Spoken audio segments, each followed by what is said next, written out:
இன்னைக்கு இந்த வீடியோல என்ன லோடுக்கு என்ன சைஸ் வயரை சூஸ் பண்ணணும், அந்த என்ன வயருக்கு எம்சிபி சூஸ் பண்ணணும், இதை கொஞ்சம் டீடைல்டா ஒரு கால்குலேஷனோடய நம்ம பார்க்க போறோம்.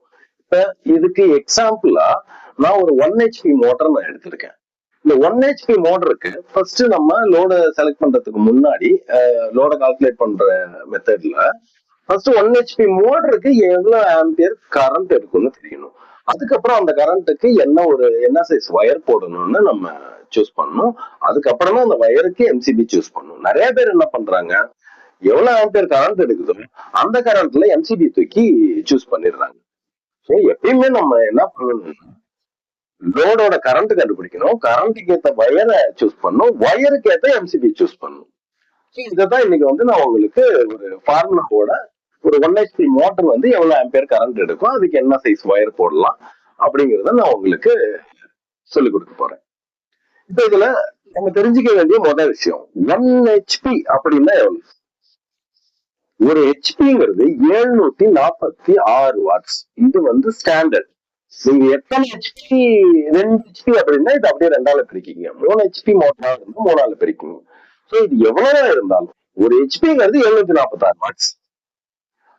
நம்ம இப்ப ஒரு ஹெச்பி மோட்டருக்கு உண்டான கரண்ட் எவ்வளவுங்கிறது கண்டுபிடிக்கணும். கரண்டோட ஃபார்முலா என்னன்னு நம்ம பார்த்தோம். I is equal to power divided by 184ன்னு நம்ம ஏற்கனவே பார்த்திருக்கோம். இந்த 184 எப்படி வந்துச்சுன்னு என்னோட பழைய வீடியோஸ்ல பார்த்திருந்தீங்க அப்படின்னா தெரியும். இந்த வீடியோல புதுசா நீங்க பாக்குறீங்க அப்படின்னா இந்த வீடியோல நான் அதுக்கு உண்டான விளக்கத்தையும் நான் கொடுக்க வேண்டியது என்னோட பொறுப்பா இருக்கு, நான் கொடுக்குறேன். 184 எப்படி வந்துச்சு அப்படின்னா 230 வோல்டேஜ் நம்ம வீட்டோட இதையும் வோல்டேஜையும் 0.8 பவர் ஃபேக்டரியும் நீங்க மல்டிப்ளை பண்ணா பெருக்கினீங்க அப்படின்னா இந்த 184 கிடைக்கும். கம்பல்சரி நீங்க இண்டக்டிவ் லோடு, அதாவது மோட்டார் அப்படின்னாலே இண்டக்டிவ் லோடு தான். இந்த இண்டக்டிவ் லோடோட ஆம்பியர் நீங்க கண்டுபிடிக்கும் போது பவர் ஃபேக்டரை கம்பல்சரி நீங்க இதுல சேர்த்தியே ஆகும். அதனாலதான் 230 வோல்டேஜையும் பவர் ஃபேக்டரும் பெருக்கினீங்கன்னா 184 கிடைக்கும். அதனால நம்ம பவரோட ஃபார்முலா என்ன, பவர் டிவைடட் கரண்ட் கண்டுபிடிக்கிற ஃபார்முலா என்னன்னா பவர் டிவைடட் பை 184.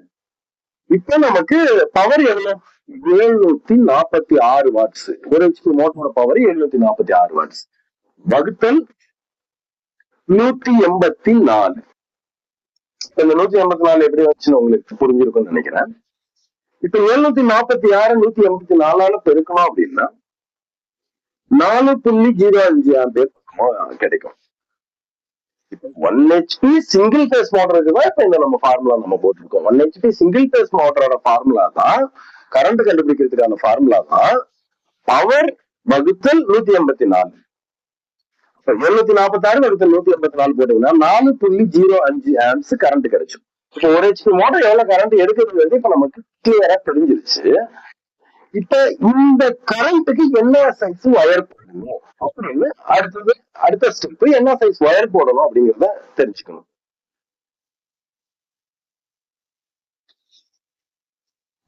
ஏற்கனவே நான் சொல்லியிருக்கேன், 1 square mm wire 5 ampere current எடுக்கும். 5 ஆம்பியர் கரண்ட் வரைக்கும் 1 ஸ்கொயர் mm வயருக்கு 5 ஆம்பியர் கரண்ட் வரைக்கும் நம்மளால கொடுக்க முடியும். இது ஐ ரூல்ல இருக்கா, சிஏ ரூல்ல இருக்கா அப்படின்னா இது சிம்பிள் மெத்தட்ல நான் உங்களுக்கு சொல்லி கொடுக்குறேன் ரூல். 1 ஸ்கொயர் mm 5 ஆம்பியருக்கு மேல நீங்க கரண்ட் கொடுக்காம இருந்தீங்கன்னா அந்த வயரிங்ல எந்த பிரச்சனையும் வராது. உங்களுக்கு இல்ல நான் வயர் சம்பந்தமா ஒரு கம்பெனி கொடுக்குற வயரோட ரேட்டிங்க்கு தகுந்த மாதிரிதான் நான் சூஸ் பண்ணுவேன் அப்படின்னு நீங்க சூஸ் பண்ணீங்கன்னா சில பல தவறுகள் நடக்கிறதுக்கான வாய்ப்பு இருக்கு. ஒரு ஸ்கொயர் mm வயருக்கு 5 ஆம்பியருக்கு மேல கரண்ட் கொடுக்காது. கம்பெனி என்ன சொல்லுது, 7 ஆம்ஸ் 8 ஆம்ஸ் வரைக்கும் எங்களோட வயர் தாங்கும்னு சொல்லுது. நீங்க ஸ்கொயர் எம்க்கு 5 ஆம்பியருக்கு மேல கரண்ட் கொடுக்காது. நீங்க கால்குலேட் பண்ணும்போது 1 ஸ்கொயர் mm வயரு ஒரு ஹெச்பி சிங்கிள் பேஸ் மோட்டருக்கு 1 ஸ்கொயர் mm வயரு போதும். ஆனா இந்த இடத்துல நம்ம 1 ஸ்கொயர் mm வயரை செலக்ட் பண்ண போறது இல்லை. ஏன் அப்படின்னா ஒரு இண்டக்டிவ் லோடு, அதாவது ஒரு மோட்டர் லோடு ஆன் ஆகும்போது ஸ்டார்டிங் கரண்ட் 6 மடங்கு கரண்ட் எடுக்கும். இது 4 ஆம்பியர் கரண்ட் அப்படின்னா 6 மடங்கு கரண்ட்னா 5 24, கிட்டத்தட்ட 25 ஆம்ஸ் கரண்ட் எடுக்கும். சில இடங்கள்ல வோல்டேஜ் கரெக்டா 230 இருக்கும்னு சொல்ல முடியாதுங்க. 185 வோல்டேஜும் ஒரு சில இடங்கள்ல இருக்கும், 200 வோல்டேஜும் ஒரு சில இடங்கள்ல இருக்கும். சோ எல்லா இடத்துக்கும் நீங்க வந்து ஒவ்வொரு இடத்தோட வோல்டேஜை பொறுத்து நீங்க வந்து ஒயர் கம்பெனியோட சார்ட்டை பார்த்து நீங்க செலக்ட் பண்ணிட்டு இருக்க முடியாது. அதுக்காக நான் உங்களுக்கு ஒரு சொல்லி கொடுக்குற ஒரு மெத்தடு, 1 ஸ்கொயர் வயருக்கு 5 ஆம்பியருக்கு மேல கரண்ட் கொடுக்காதீங்க அப்படின்னு நான் அதனாலதான் நான் சொல்லி கொடுத்துட்டு இருக்கேன். இப்ப 230 வோல்டேஜ் கொடுக்குற இடத்துல நமக்கு 4 ஆம்பியர் வந்து கரண்ட் எடுக்குது. சோ அந்த இடத்துல கொஞ்சம் லோ வோல்டேஜா கூட இருக்கலாம். சோ அந்த இடத்துல ஒரு 5 ஆம்ஸ் எடுக்கலாம். இன்னும் ஒரு சில இடத்துல ரொம்ப மோசமா இருக்கலாம். சோ 6 ஆம்ஸ் எடுக்கலாம். சோ ஒரு 6ல இருந்து 7 ஆம்ஸுக்கு மேல எடுக்க போறது இல்லை. அதனால இப்ப நம்ம வயரை எப்படி சூஸ் பண்ண போறோம்னா, 1 ஸ்கொயர் வயர் 5 ஆம்ஸ் கரண்ட் வரைக்கும் தாங்கினாலும் 4 ஆம்ஸ் லோட தூக்கி நான் இதுல போட போறது இல்லை. இதுக்கு அடுத்த சைஸ் வயரை நான் சூஸ் பண்ண போறேன், 1.5 ஸ்கொயர் வயர்.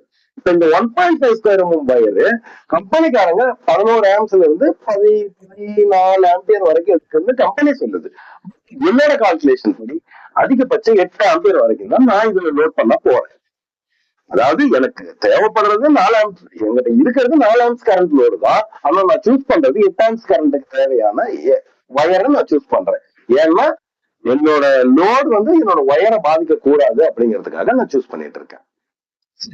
இப்ப வயரை சூஸ் பண்ணிட்டோம். வயர் வந்து 1.5 ஸ்கொயர் வயர் அப்படிங்கறத செலக்ட் பண்ணிட்டோம். கரண்ட் கண்டுபிடிச்சிட்டோம், வயரை செலக்ட் பண்ணிட்டோம். இதுக்கு அடுத்து எம்சிபி. இப்ப இந்த எம்சிபி செலக்ட் பண்ணும்போது நிறைய பேருக்கு ஒரு குழப்பம் இருக்கும். என்னன்னா, இந்த லோடுக்காக நான் எம்சிபி சூஸ் பண்றதா இல்ல வயருக்காக சூஸ் பண்றதா? ஆனா ப்ராப்பர் மெத்தட் என்னன்னா, வயருக்காக எம்சிபி சூஸ் பண்றதுதான் ப்ராப்பர் மெத்தட். ஏன் அப்படி சொல்றேன் அப்படின்னா, 1.5 ampere 1.5 square wire 8 ampere current வரைக்கும் தாங்குது அப்படின்னா, சோ இந்த 8 ஆம்பியர் கரண்ட் தாங்கக்கூடிய ஒரு எம்சிபி 10 ஆம்ப்ஸ். சோ நம்ம இந்த வயருக்கு 10 ஆம்பியர் எம்சிபி நம்ம போறோம். கிளியர்? இப்ப 4 ஆம்ப்ஸ் தானே கரண்ட் எடுக்குது, 6 ஆம்ப்ஸ் எம்சிபி போட்டா ஏதாவது ப்ராப்ளம் ஆச்சுன்னா இமீடியட்டா ட்ரிப் ஆயிடும் இல்லைங்க அப்படின்னு நீங்க கேட்கலாம். ஆனா இந்த 4 ஆம்ப்ஸ் கரண்ட் இடம் பொருள் ஏவல் பொறுத்து அது 5 ஆம்ஸா மாறலாம், 6 ஆம்ஸாவும் மாறலாம். அதனால எடுத்தோன்னே நீங்க கரண்ட்டுக்காக எம்சிபி சூஸ் பண்ணீங்கன்னா அது தப்பா போய் முடியும். சோ நீங்க வயருக்கு எம்சிபி சூஸ் பண்ணுங்க 10 ஆம்ப்ஸ். இந்த வயர் 8 ஆம்ப்ஸ் வரைக்கும் கரண்ட் எடுக்கும். அப்ப இந்த வயர் வந்து லோட் ஆகாம இந்த வயரை காப்பாத்துறதுக்காக நான் இந்த எம்சிபி போடுறேன். இப்ப இந்த மோட்டர் நான் எப்படி காப்பாத்துறது? இந்த மோட்டருக்கு வந்து இந்த 10 ஆம்ப்ஸ் எம்சிபி ட்ரிப் ஆகாம போயிட்டா என்ன பண்றது? ஏதாவது ஷார்ட் சர்க்யூட் ஆச்சோ, ஷார்ட் சர்க்யூட் ஆனாலும் இந்த மோட்டர்ல ஏதாவது ப்ராப்ளம் ஆனாலும் 3ல இருந்து 5 மடங்கு கரண்ட் வரைக்கும் எடுக்கும், கேரண்டியா எடுக்கும். இப்போ ஆட்டோமேட்டிக்கா இந்த எம்சிபி தானா ட்ரிப் பண்ணிவிடும். சோ நம்ம எம்சிபி வந்து வயரை தான் பாதுகாக்கவே ஒழிய நம்ம வயரையும் நம்ம எக்யூப்மெண்ட்டையும் ரெண்டையுமே சேர்த்து தான் பாதுகாக்கும். சோ நம்ம போட போற இந்த எம்சிபி 1.5 ஸ்கொயர் வயருக்கான எம்சிபி தான் நம்ம போட்டோம். இப்போ 1 ஸ்கொயர் ஒரு ஹெச்பி மோட்டர் 746 வாட்ஸ்ங்கிறது நம்ம பார்த்தோம். 746 வாட்ஸ் சிங்கிள் பேஸுக்கு ஒரு ஹெச்பி மோட்டர் வந்து 4 ஆம்பியர் கரண்ட் எடுக்குதுன்னு பார்த்தோம். சோ அதுக்கான வயரையும் சூஸ் பண்ணிட்டோம். சோ இப்படிதான் நீங்க வந்து படிப்படியா நீங்க வந்து வயரிங் பண்றவங்க எல்லாருமே படிப்படியா இது ஒவ்வொன்றையும் கால்குலேட் பண்ணிட்டு போய் நீங்க இது பண்ணணும். உங்களுக்கு யாரோ ஒருத்தவங்க சொல்லி கொடுத்துருப்பாங்க, ஒரு திறமமா 2.5 போட்டு விட்டுரு அப்படின்னு. சோ நீங்க ஏன் போடுறன்னு தெரிய வேண்டாமா? அதுக்காகவே இந்த கால்குலேஷனை இப்ப நான் உங்களுக்கு சொல்லி கொடுத்துட்டு இருக்கேன். சோ இது கண்டிப்பா உங்களுக்கு புரிஞ்சிருக்கும்னு நான் நம்புறேன். இதுல ஏதாவது உங்களுக்கு சந்தேகம் இருந்தா தாராளமா கமெண்ட் பண்ணுங்க. நான் கண்டிப்பா இதை பத்தின விளக்கத்தை நான் ஒரு வீடியோல நான் உங்களுக்கு ரிப்ளை பண்றேன்.